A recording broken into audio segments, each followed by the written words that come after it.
Have you ever wanted to take private lessons from the world's greatest professional guitarist? Yeah, me too. How about settling for me instead? Consider this. I've played guitar off and on now for the last several decades, and still consider myself to be an advanced beginner. But that still makes me probably a better guitarist than you. Another thing to consider, I seem to be a good teacher. I've taught several friends how to play blues, rhythm, and lead guitar. Now, I'm asking you to join the team.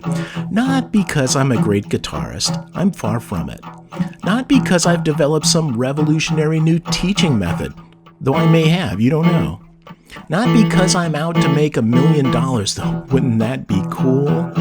I'm asking you to join me because it'll be fun for both of us. This course is unique in that I'm not a very good guitar player, so taking this course is more like sharing guitar tips with a buddy.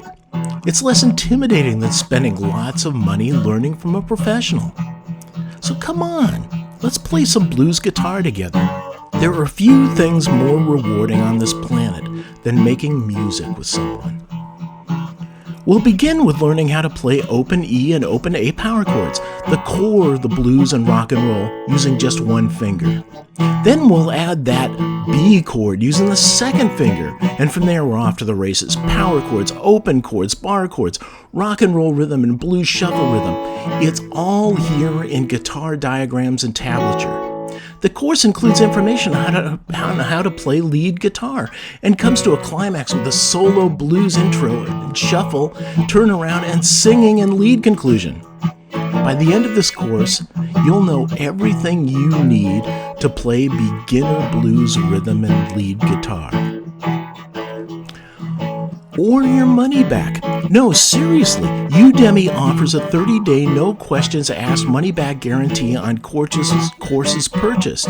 So, there goes your risk.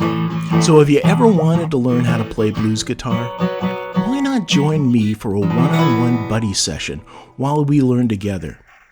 I'll see you in the classroom. This has been Brian.